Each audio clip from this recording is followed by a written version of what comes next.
You can't even see my hat. Ooh, ooh. Hi, friends. Welcome back to Have I Told You the One About? I'm sure you're thinking, wait a minute, why are we getting a different view of Cookie's studio? Where are we? What's happening? Tonight, we are doing a short film night. There's naked person. Short film night. Just to mix it up, different kinds of stories instead of live storytelling. We're going to do these two pre-recorded ones. And I have little stories about them. We're just mixing it up. Tomorrow, don't forget, we have special guests for the weekend, Saturday and Sunday. I have guest storytellers coming in, and I have really cute little surprises for you. So come back tomorrow.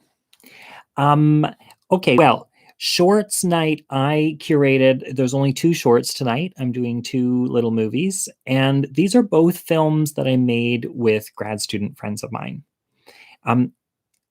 I've made a whole bunch of films with a whole bunch of different people, and I've made a bunch of films by myself, and they're all short. Probably most of them are like 5-minute films or less, like 1.5 minutes to 6 minutes. And I decided that I wanted to make more work with young people because I got taught how to do it by doing it with other people. And then I started just making weirdo little $100 films myself. And I've had all kinds of great luck with it, which is amazing. I've made films for $100, and then they've screened at the Lincoln Center in New York City, in the New York Video Festival, and at the British Film Institute in the London Lesbian and Gay Film Festival, and all over the place, all over the world. It's so weird. And sometimes they screen with movies that are like they cost $47,000 to make. And then you get up there at the front of the room, and that's what happened to me at the Vancouver International Film Festival. You get up at the front of the room and you talk about your movie, and people ask you, how much did your movie cost to make? And this one guy spent $47,000. He had this long crane shot that went way, way, way, way back. It was amazing. He had a really fancy camera.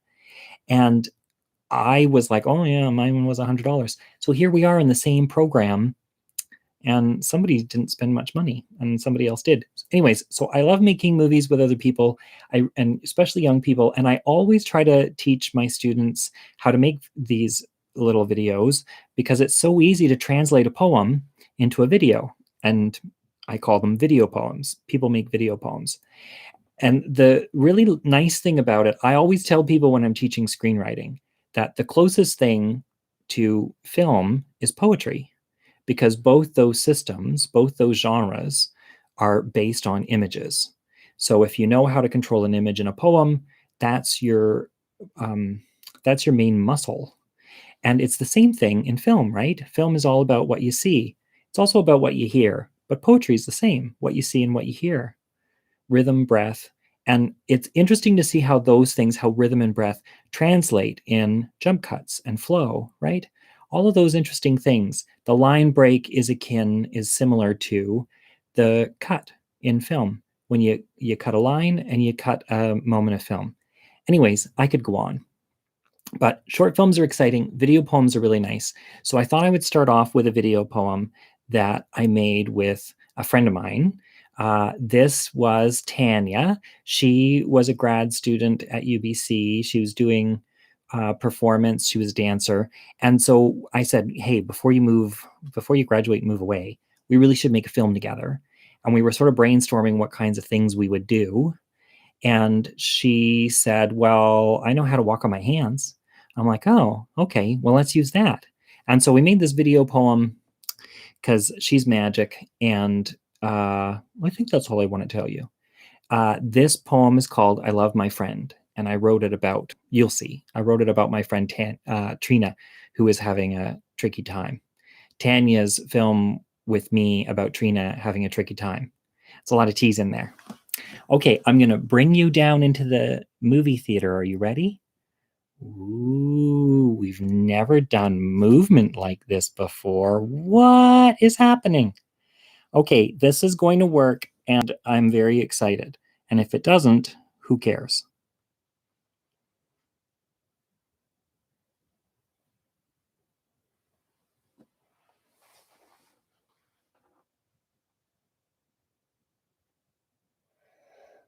4 years ago, my friend took a year's absence from work to write the story of how she survived cancer as a 14-year-old.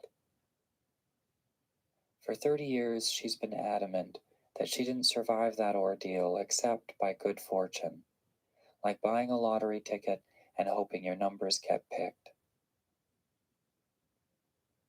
My friend was on holiday in Thailand with her family in 2004 when the tsunami struck. I wrote her immediately, with no reply. For days, I watched the news, on the odd chance I might see her face in the airports and the shelters. Why wouldn't she write if she was safe? And then, after a week, she did. Sometimes you work and work and work, but all effort can be a sandcastle.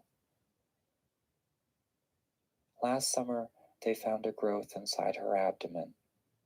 The doctors removed 23 pounds of tumor. My friend tells me that all the wishing in the world won't make her live longer. You don't win the lottery with prayer. She is saying, you can't count on me to make it through. It's true that hope can be a trap set by expectation. When she returned from Thailand, my friend told me that her family had been safe in the north, oblivious. When they flew into Bangkok on their way to Phuket, the airport was sardined with people, family members from around the world looking for their missing loved ones, the walls of the airport papered with photographs. The future is a rope that you follow hand over hand through dark times, not knowing what end that rope is tied to. I know my friend is right about the lottery. Wishing is a placebo. But with a body, you can improve its odds with effort or worsen them with a lack of care. I want to remind my friend that in the working hands of the doctors is an intention, much like the wish of her family, much like my own. And that wish, combined with effort, makes a sort of light in the darkness, like love, showing us what needs to be done.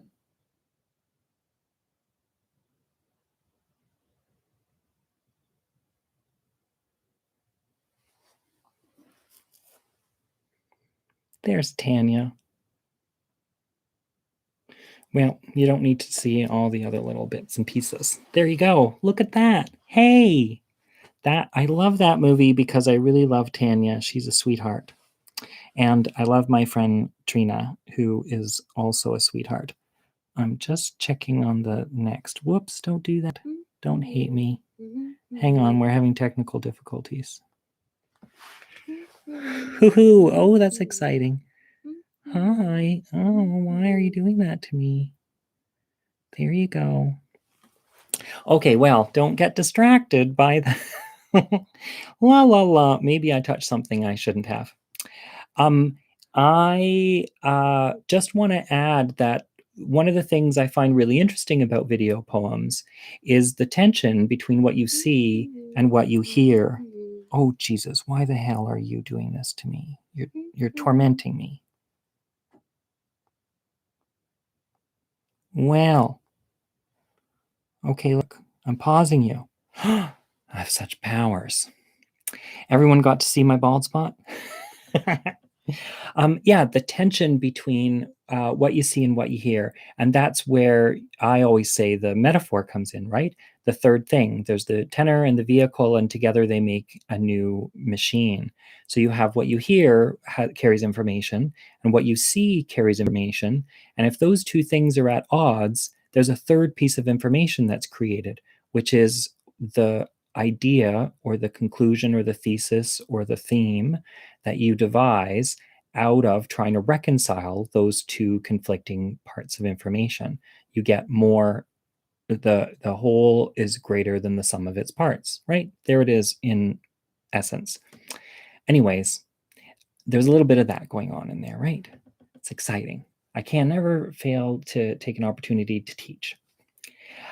So the second film that I'm going to show is on my website. It's on my YouTube channel. Maybe you've seen it, and if you've seen it, well, whatever. I don't care if you disappear. But I'm going to talk a little bit about it afterwards. It has over 8,000 views because there's some nudity in it. So I'm warning you, there's some female nudity in this. It's a film about the monstrous feminine, which is exciting. And this is another film I made with another grad student. Julia finished. I didn't make a naked video while she was still my student, but she was my buddy. She's a mature student, and her partner was also a good friend of mine. And so in the summer after she graduated, I said, okay, you're going to move away too. Let's make a movie.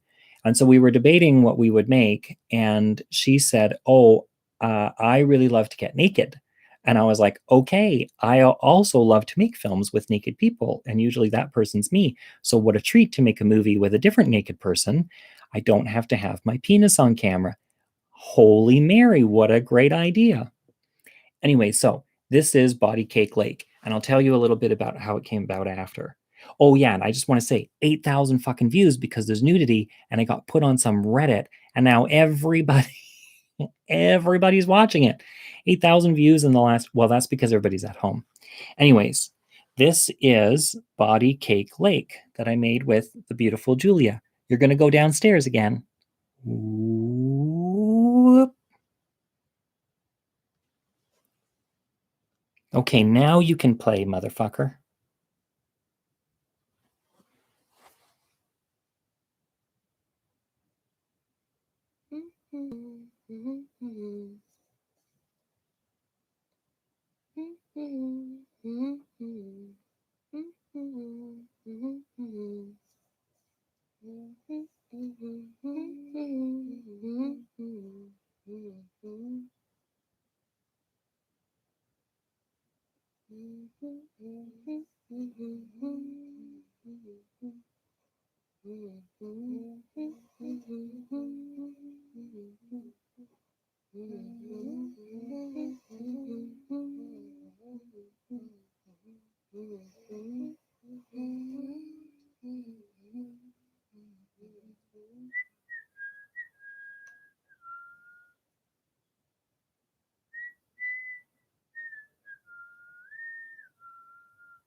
The beautiful Julia Prudhomme.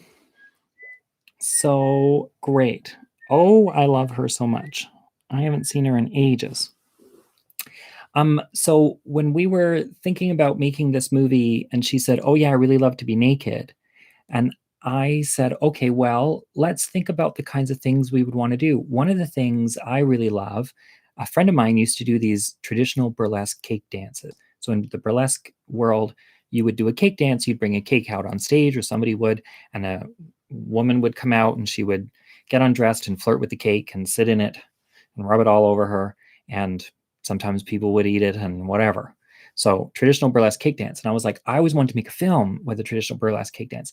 I had these three for my 40th birthday. I got three different friends did a cake dance. It was like a cake dance off. And where they got three different cakes and they sat in them. It was really exciting. Boys and girls and everything in between. It was great. So, anyways, I said to Julia, here's this cake dance. I think it's really exciting. Would you love to do one? And she was like, I totally want to do that. And so we thought, well, where can we do it where it's going to be pretty? And we live in the Okanagan. So I was like, well, let's just do it out in the wilds. And she was like, I know the perfect place. And so she told me where to go. And that's where we ended up going. And one of the real thrills for me wasn't just to have somebody else be naked and have someone else to make a movie with. It was also to make a movie where I didn't have to have voiceover, because so much of my film work has always been video poems where we see something and we hear a voiceover. And this is voiceover, but it's just kind of music. And the really lovely thing about doing it is we really didn't know what we were going to end up with. We got I ended up shooting it on my iPhone. I just used an app that gave it a Super 8 filter. So it shot through the phone, but has a Super 8 filter, so it looks like it's film. And then it's really easy to edit. And the shots where we shot up her body, you saw it was like between her legs and it was all the way up her torso.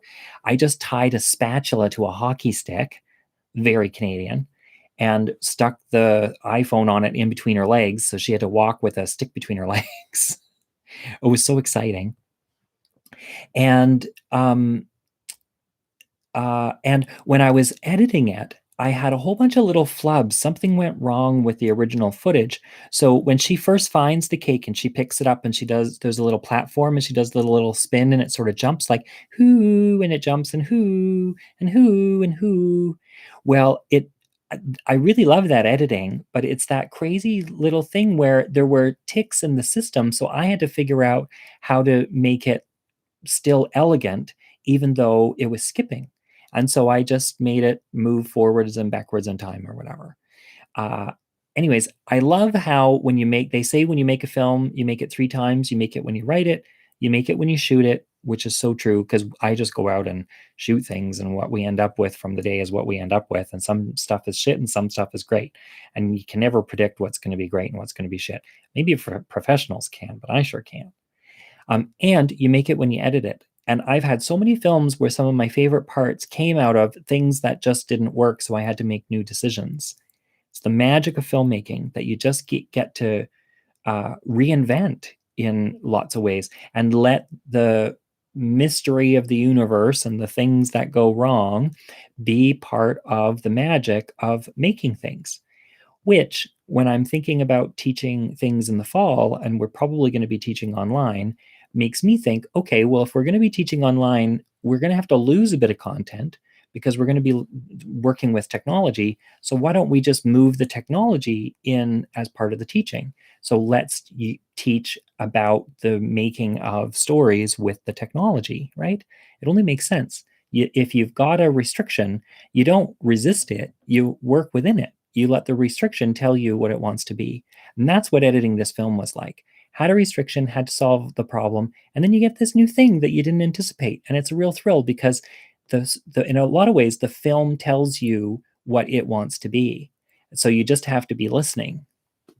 It's the magic of creativity. Anyways, I love it.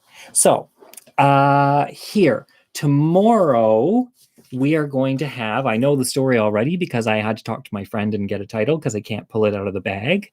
Tomorrow we're going to have Falling from Belgo with my friend Lise. Lise is hysterical. This is a really great story. I love it. I want to remind you that you can email me at michaelvsmith.com. You can send me your own stories. You could send me, I don't know, responses to things, or you could send me questions. I'll answer questions. You could also tweet things out. And Here's your selfie. If you want to take a selfie with me, this is your time to take a selfie, and then you can send it to me and I show it online. Oh, I got one too. I forgot. Oh, I'm gonna have to show you another night. I'm sort of losing track of these, but I'm gonna do it. You can also click. Oh, I don't know where my bell is. So the note. Oh, look, it's over here. I'm still here. You can also click the notification bell, and it'll tell you whenever um, I'm going live, and you could subscribe, and that's it. Well, there you go. Tomorrow we've got our new exciting adventure where it's Falling from Belgo with Lise, and you're gonna love her to pieces. I've got some little surprises I've worked out for how we're gonna do this. I'm super jazzed. I hope it all works. Cross your fingers. And we'll see you then. See you tomorrow night, kids. Enjoy the MF weekend, man. It's Friday.